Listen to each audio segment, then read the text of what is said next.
Good evening, Star Wars fanatics. The time is finally here. Thanks so much for joining us. My name is Ben, and you've reached the Fanatics of Film. And please give it a like, and don't forget to subscribe. Film. And we're just going to get into this. We're going to go over The Last Jedi. Anyway, I'm here with my good cohorts here. Hey, this is Neil. Kind of dive a little deeper into the discussion. All three, cutting him off, here together. We're here to bring it to you. She wants to see her parents in the scene. This was actually a really cool scene. I was blown away by it. Once again, it reminds me of Force Unleashed 2. Just, you know, when you're doing your Dagobah madness there. Mm-hmm. It was a great scene with this, you know, the delayed snapping and everything, just like how she's infinite, but it's just her. And I get that. I get all that. But, you know, she's asking about her parents, and this is where they're just dismissing lineage altogether. You know, they're just throwing lineage out the door. And up till now, Star Wars has been about lineage. Or playing it as a mystery some more, you know? And that's kind of...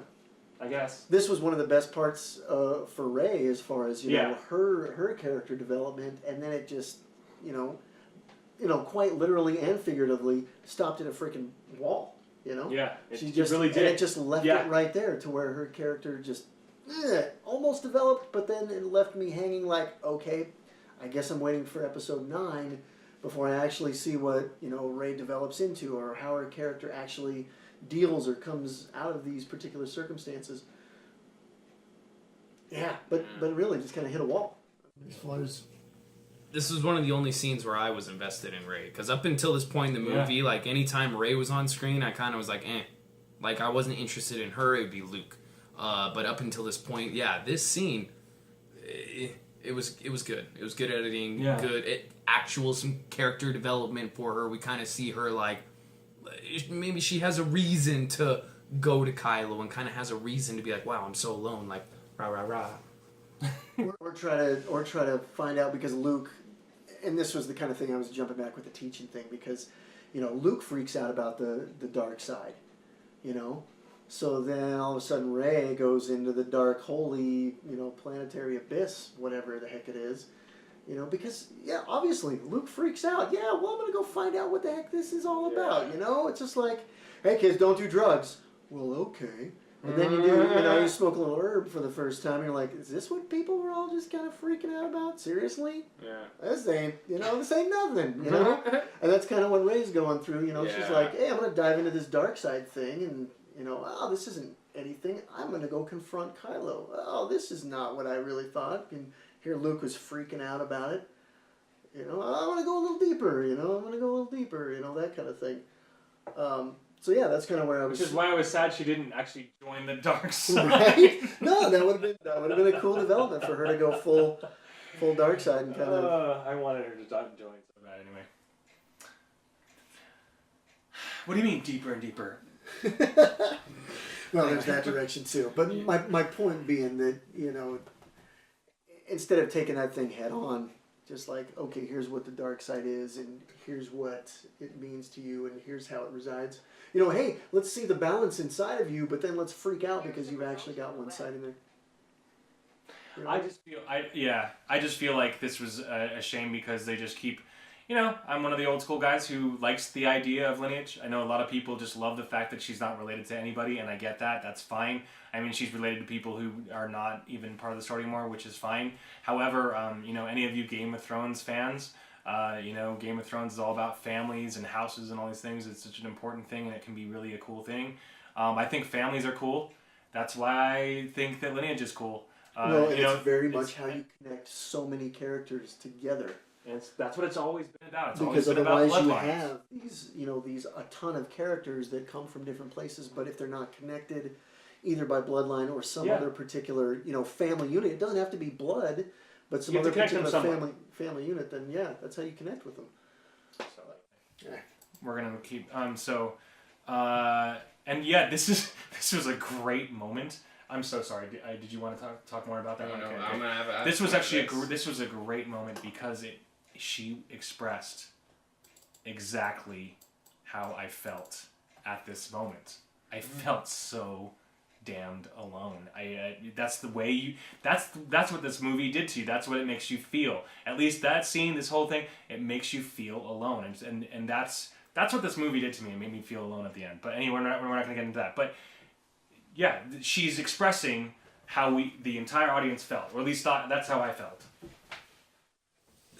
The overall scene, and we'll get more into it because in a future scene, Kylo, your parents were nothing. Your parents are junk.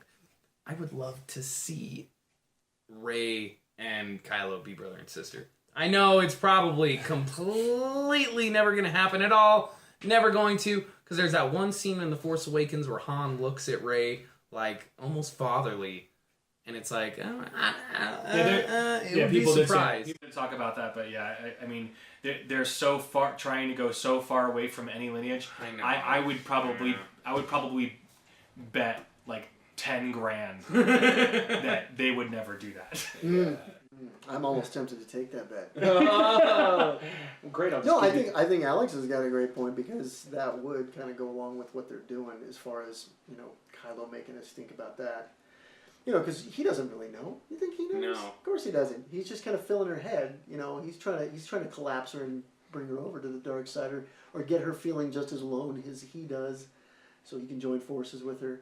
He doesn't freaking know, or he does, and she is basically, nothing. But they should probably kiss first before then they find out that they're brother and sister. Yeah, because that's how things roll. That's tradition. Yeah, that's tradition as well. And they'll say, I have a bad feeling about this afterwards. after they kiss, they'll say that. I don't know, I have a bad feeling about this. All right. Okay, we're gonna move on. So yeah, Luke gets taken down by Rey. Weird. Yes. Absolutely ridiculously weird and insane, and I mean, it's fine. I mean, Luke's the Gandhi of Star Wars, and we all get that, and he's just trying to defend himself and not hurt her or whatever, and he taps her on, he hits her like thigh at one point. It's just kind of it's just ridiculous seeing her overpower Luke Skywalker. I'm sorry, but it was still a stupid scene. You can hate me for that, but I think it's stupid. Right, he just got done force blasting the hut down, just like boom, and then I don't know, like I agree with you. He was kind of like he was ready. I don't know. What do you think? Yeah. It was a stupid. I mean, she outdid Kylo at the first meeting. She was the first time with a lightsaber in her hand. Well, naturally, she's a woman, so she's better than them. So okay. On many levels, Ben. Yeah. Many. According to SJWs, they all think men are inferior. So kind of just like. No, and it sucks that they have to take that line because it's just not necessary. I mean, Sorrow. That's great because it's part of the social dialogue that we've got going on right now. Yeah. But to put it in this context just cheapens the overall thing. I mean. Come on. Seriously. If that's going to be the case, then if they're going to be better, make them better. Right. Make them better in the movie. Not just automatically better, but make them better for the things that they have to go through, for the strife, for the things they have to overcome. She's not overcoming anything. She's just flat out besting everybody for no apparent reason. And I was about to say, that's literally the definition of a Mary Sue. I don't know. It's like that whole Mary Sue thing. People are like, oh, that's sexist, or oh, it's like, no. It's just describing a character that is strong or develops for no reason. There's no story behind it. There's no driving factor. She's bested Luke, who's been a Jedi, who's trained, who's fought Darth Vader, took on Boba Fett. Could have killed Darth Vader. Dude, no. And she just beat him, and she was just flinging her stick around, playing with the lightsaber a little bit. And I would have been fine if this whole movie was about Rey and her development, because they kind of she already was so power heavy in Force Awakens in her first sight. It would have been great to drop back and actually explain some of her parents, some of her lineage, something that gives you an idea of why she's so, ultimately powered like this. I mean, it's like the Dragon Ball Z stuff to me. It's just like, she's so freaking Super Saiyan powerful that you're like, give me a freaking break. And they explain why. Yeah, I would be fine with Luke being in the same frame for 10 minutes. Training. No, but I would have been plenty okay with Luke as a secondary. Everybody else in this movie is a secondary character if we would have gone back and seen exactly what Rey's made of and where she comes from and how she progresses from here. But that just wasn't the case. So yeah, the wrong Yoda showed up. Someone called him Yeety. This is not the real Yoda. It's Edie showing up here. Or Yaddle. Yeah, Yaddle. Okay, that's fun. Wait, no, Yaddle's a real character. Oh, is it? Okay. Yeah. That's right. Yeah. No, I know what you're talking. Isn't Yaddle the one from Phantom? Yeah. And he's also in the Clone Wars. So. I think he dies in the Clone Wars. Yeah, I mean, he's saying, I missed you, a long time, whatever. The Jedi Order, and Luke says, so it is time for the, the Jedi Order to end. And he's like, yes, it is. Okay. That's weird that you guys both decided this. That's fine, I guess. It was kind of a weird thing because Luke says so it is time for the Jedi Order to end, and Yoda's like, yes, it is. I just feel like that was not what Yoda would say. He's like, for thousands of generations I've trained Jedi, and now he's just like, oh yeah, it's done. I'm dead, so it might as well be too. I mean, and here's the why everybody drank the Kool-Aid. It's because you got Frank Oz voicing it, and you got John Williams, and so everyone was just like, oh, it's Yoda talking. So, okay, you're talking, Yoda. I will listen to what you say, and so everybody could just drinks the Kool-Aid and just accepts it. But it's actually so anti-Yoda. You make a great point on that, Ben, because that's almost like the reality of this whole movie. Everything is so, tonally right. It feels like Star Wars. There's basically everything feels really palpable, and you feel like you're in that environment. But the elements within the environment are basically twisted. Yeah, very misleading and very off the mark. So it's familiar, and yet really, after you soak it in for a while, then it's like, what the heck? And this is my favorite Yeedy or Yeddle or whatever we're gonna call him. His favorite line. The time has come for you to look past the books. Page turners they were not. Again, we are all readers. All of us die-hard fans have been reading all of the stupid canon that Lucasfilm has been making for us, and we've been reading and reading and reading, and he's going to sit there and make fun of people who read? What the hell? Page turners they were not. Wisdom they held, but Rey already possesses them. Blah blah. Of course, because she has the books on, which is kind of stupid. But anyway, she doesn't need the books either. Oh, well, and two, it's almost like, again, I don't know if that's what he was alluding to, but I don't know. She was born on Jakku. We know that there was no significance in her life. She already contains the knowledge. Do you think he was talking about her taking the books? He says Rey. I made sure of it, but I mean, maybe he was taking it. I think he was alluding to both. The fact that she knows, but also, which is stupid. It's a play on words. Which is lame. It's lame that he's doing that anyway. What I would like to see with Rey, and I think I brought this up to you, Ben, a little bit ago, is just her being, you make the point of her being on Jakku, not really having a significant, role model or person that she can look up to. She's basically a scavenger, and she's a slave, even, I mean, you see her getting beat down for not scrubbing fast enough and the little things that she's collecting. And here she is just it would have been great to see her just completely socially awkward, withdrawn and weird and just kind of who the heck are you? But, I mean... No, she's perfect, so... just kidding. Sorry, everybody. I'm not trying. I'm sorry. We're gonna edit that out. I'm gonna edit that out. No, I mean, you should leave that in because it makes the point in the sense where it's just. All right, we'll leave it in if you insist. Nah. Just kidding. We'll figure it out. Okay, so yeah, just for you to look past the pile of old books. Come on, man. We love books. That's why we love Star Wars. We love Star Wars books. And you're gonna sit here and tell us to look past the pile of books. Come on. But this is kind of, I mean, he has some insight on some things. Pass on what you have learned, the weakness to follow the greatest teacher, the greatest teacher of failure is. We all know that when we fail, we learn the best. So that definitely has some insight. You get it. Well, that's some of the truest stuff, You can't just, the history books tell you all about the great stuff, but, if you're not giving the whole story, you're kind of doomed to repeat the same kind of mistakes. Yeah, well, I got that. So teaching the mistakes along with the successes, gives you a fuller picture because you can't get to those successes without continuing failing. And if you're not ready or you're not willing to fail, then you're certainly not going to be in the succeeding lane. No, I agree. So, I mean, and that's one of the true things as far as this, what's going on here, and also a good point of why you don't see Rey doesn't fail. It's like, come on, right? Yoda's explaining it right there why her character is just And I think the last, we are what they grow beyond. That is the true burden of all masters. It's a great line. That is a great It's line. depressing, but true. Yeah. And you know you're a good teacher when they become better than you are, because that's exactly what you're trying to do. You don't teach somebody to keep them on a chain, you know? Well, unless you're a Sith Lord. You know?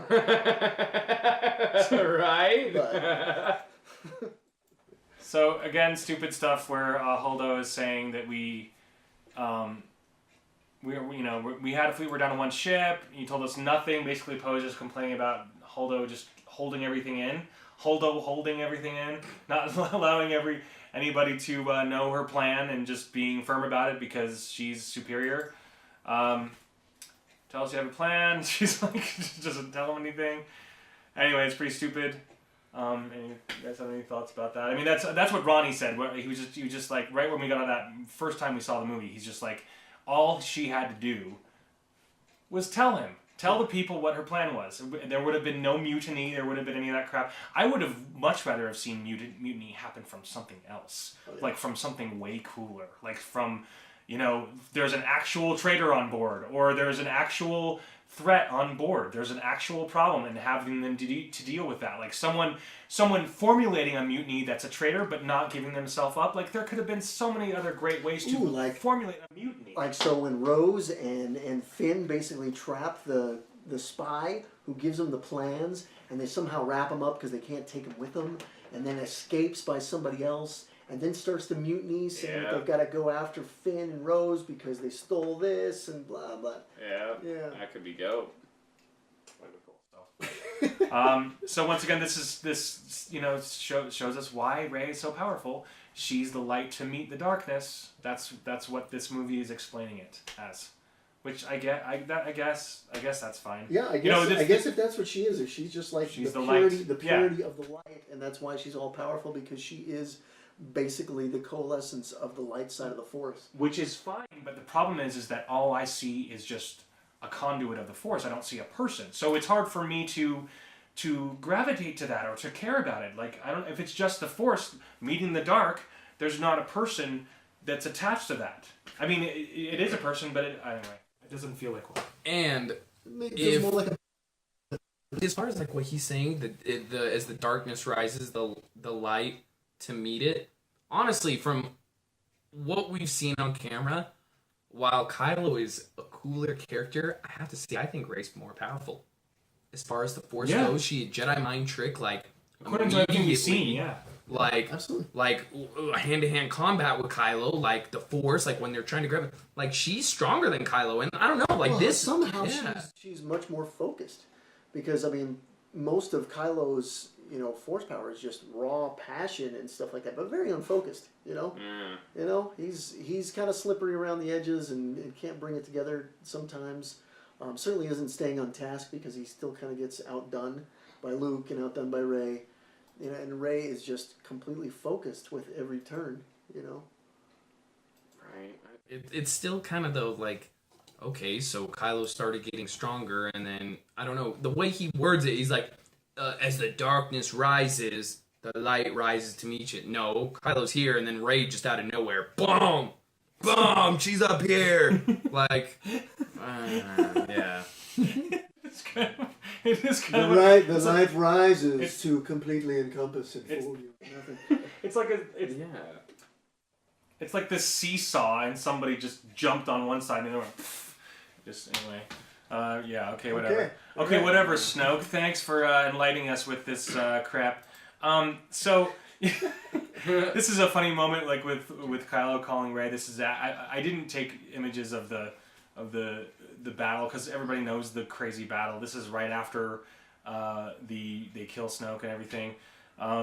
You come from nothing, you are nothing, which is like basically calling Rey nothing, which is fine, I guess. But then asking him. This is the part where I would have loved to have had her join him. That would have given her something. Like it would have made me go, wow, I all of a sudden like her, because she's been gravitating towards the dark for so long in so many different ways. Anyway, I just would have loved it. She couldn't take Luke seriously. You know, Yeah. she obviously wasn't really learning anything from him as far as the light side. And she had every reason to leave. She had every reason to leave, especially the way he treated her and everything. She would have a reason to be like, you know what? And she said that. She said that to him specifically. I just need to find my place in all this. And it's like... Right, and now that Snoke's gone, it's like she could definitely jump on with Kylo, and it's not like she's got to track down and kill the Resistance or anything like that. Yeah. You know, they're basically going to start their own thing. It's almost like when Vader comes to Luke and he's just like, you know, we can rule the galaxy as father and son. Why don't we just do our own thing and we'll take this place on? And that could have very much been, you know, a grander defying moment. No, well, okay. If anything, if it was they were brother and sister, it could have been a moment of rule the galaxy, brother and sister. I don't know. A little throwback. Well, that would have been cool. Like, you come from nothing and then he throws that bomb at her, you know? Oh. Like, both your parents are dead because Leia got killed and he already felt it. And you come from nothing because they're already dead. That all you have is me. That's right. That's right. That is your brother. Here we are. Your twin brother. We're over here giving you awesome, like, would have been better than the whole movie, but whatever. Yeah, hire us, Lucasfilm. Damn it.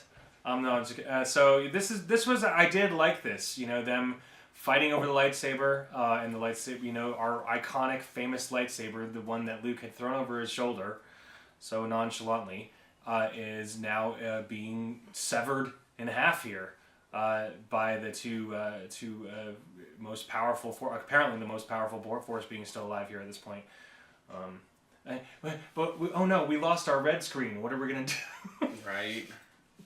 Because the whole red screen gets torn down at this point, so they can anyway. Reminds me of the Knights of the Old Republic. That chamber reminds me of that.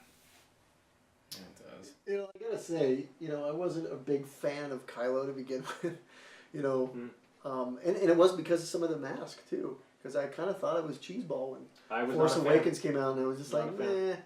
You know, but him unmasked and just he's probably been one of the more consistent, you know, characters with his portrayal. Right, yeah. And this stance, it just gets me. I love it when he takes on Luke in this well, stance. he does that stance a lot. It's a very consistent thing of his character, and I'm sure that's what he ends up doing. But so do you guys might go ahead. Okay, we're gonna move on. So this is a funny picture of Finn. And once again, Finn gets the shaft in this whole movie, man. It's like the poor guy. He's like the main character in Force Awakens, and oh my gosh, it's like he just gets the shaft in this one. It's like this is where, of course, Phasma is they're gonna get him their whole, you know, their heads basically sliced open with little laser axes. It was the end of our stupid storyline, the stupid storyline where they get pretty much destroyed by DJ. Well, this seemed like it was really just shoehorned in here for no other reason than to fit Phasma in there. Well, fit Phasma in there, and then to also show that you know, that Finn's, you know, overcoming some sort of obstacle. You know, they got to pit him against his former, you know, head of household. Gosh, his authority figure. Yeah. But you know, everything leading up to this point, it didn't really fit. You know, it's kind of like it shoved it in there. Yeah. I completely agree. I like Finn as a character, but most every scene he was in the movie felt kind of forced. Or didn't need to be there. It was just like it really wasn't necessary to the overall scheme of what was going on. Yeah.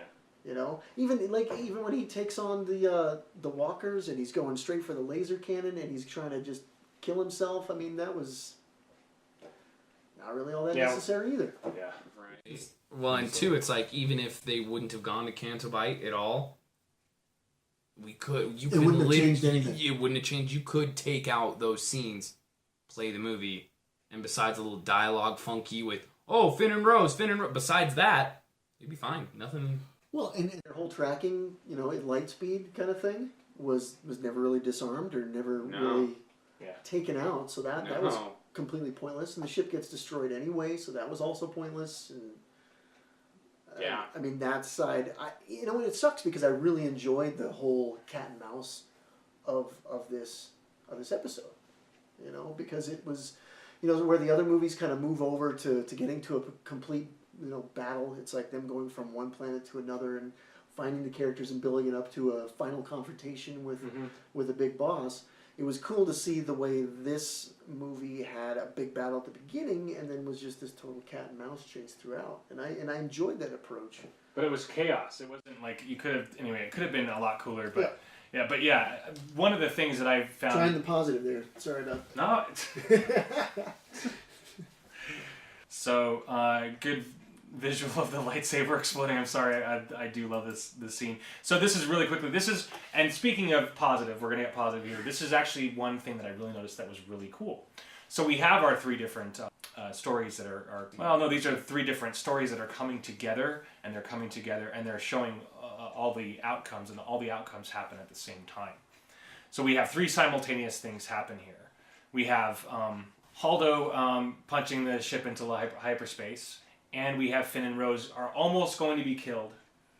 Right. And the lightsaber explodes. So these are all happening at the same time, and this was actually really cool. I had forgotten completely about this until I saw this again today, and it's just like they have these, and they all have the same resolution point of the the cruiser going at light speed into the fleet. And so that was actually really, really cool how it all just ended up coming all together.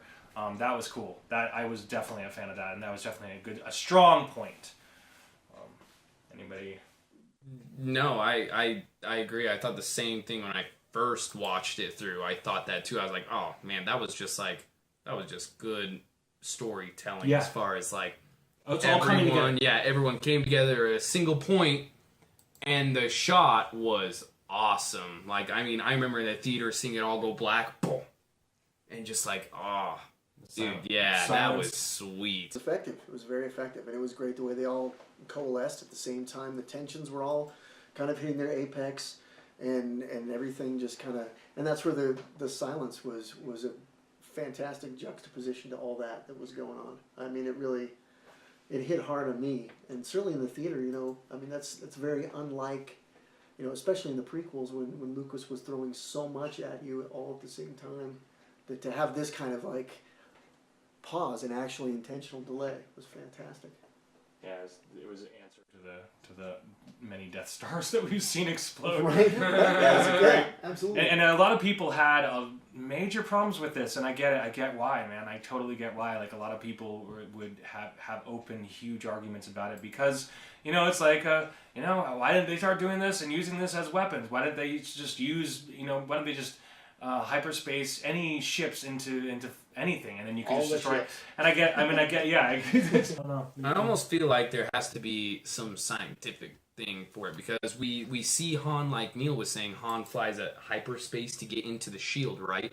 So maybe he already had a chance to build up the velocity, and you're going hyperspace, you went through, I don't know. Maybe with this, since she was so close in proximity, she wasn't at full velocity or at full hyperspace, or something to do with that, because I don't know. Yeah, I'm not. Yeah, I mean, it's tough to say, and I kind of thought that too. It was like, why didn't they use the medical frigate for a ramrod, or like the 4 other ships that went just down before that? Yeah. And because in the sense where it's like, I guess the part that fell for me was, why are these captains staying on these ships? I mean, it wasn't really all that necessary. I mean, you go down with a ship when you're the last of your armada and stuff like that, but if you're all, flying on one particular freighter, there was really no need for them to actually die with their ships and say, oh, it's great serving with you. Have a great afterlife. If I was at that particular point, it would be, going to Star Trek too, where James Kirk's father turns his particular ship and rams into that, the freaking Romulan ship. I mean, same type of deal. I don't know. It was a great idea, and maybe nobody else was just. Well, I mean, a lot of people had their main big problems with it were just like, of course, well, of course, Holdo wouldn't have had to have piloted anything. She would, or you could just autopilot it, etc. But I think it was just like one of those things where it's just like she just decided it on the spur of the moment at that time to defend the fleet, etc. So it was still a very surprising moment in Star Wars. I mean, a lot of people are completely split on this. I thought it was fun and interesting and different and new and kind of crazy, but at the same time weird. Yeah. I think it was great. I really do. I mean, the overall effect. And I don't mean to diss on this one because I do think it is a great part of the movie. And in the whole Star Wars canon, really, because seeing something new like this was good. And I guess it just sucks because with how much of this particular movie has split fandom, it's just so easy to be like, well, yeah, I could have done that. I would have thought of that like 20 hours ago before, we got rid of all of our fuel. Why are they doing that all the time? Yeah. Anyway. Yeah, they parked right there. Parking right on the beach wherever Redford. I told them they can't go there. All right, and so moving on, we're down to Phasma, one of my favorite characters in the new canon. Believe it or not, she is actually one of my favorite characters, not just because she's Gwendolyn Christie. Because you're a doggone reader, that's why. Because I love Gwendolyn Christie and I love her in Game of Thrones, but I do also love that damn book, man. Oh my gosh. Such a great book, and it's like they literally just dangled a donut on a string in front of us, and I mean that book was so good, and it's like I just wanted to see more and more of her. I mean, they even give the origin story of how she gets the chrome on her, her armor, everything. It's just such a great story. Just really sad to see her kind of treated the way, and I mean I hope she's still alive. But then part of me just thinks that I shouldn't care because it's like. They'll only give her 30 seconds of a moment in episode 9. So I don't know. That's just my opinion. To me, she was like Boba Fett, and I absolutely love Boba Fett, but Boba Fett kind of just gets done under pretty dirty, and the same thing happens here. I mean, she totally beats Finn. Finn just comes up, hey, does a cheap boom, shot.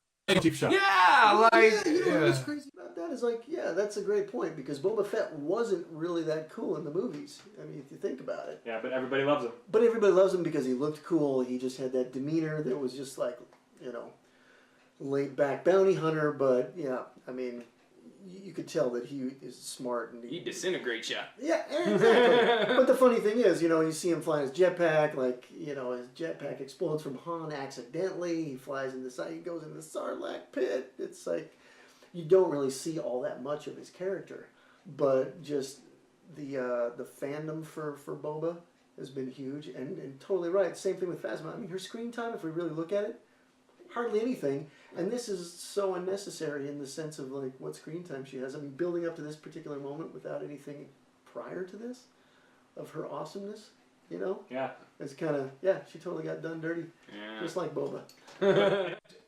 In my defense, just real quick, the reason I do love her is because of this book. Her book is so awesome. Anyway, we're going to continue on. Get to reading, kids. Get to reading. No, don't. Kill the past. Kill it if you have to. Yeah, don't read. Whatever you do, don't read. They're not page turners. Because books suck. Yeah, The Last Jedi. Books are dumb. Sorry. I appreciate you very much, and please give it a like, and don't forget to subscribe.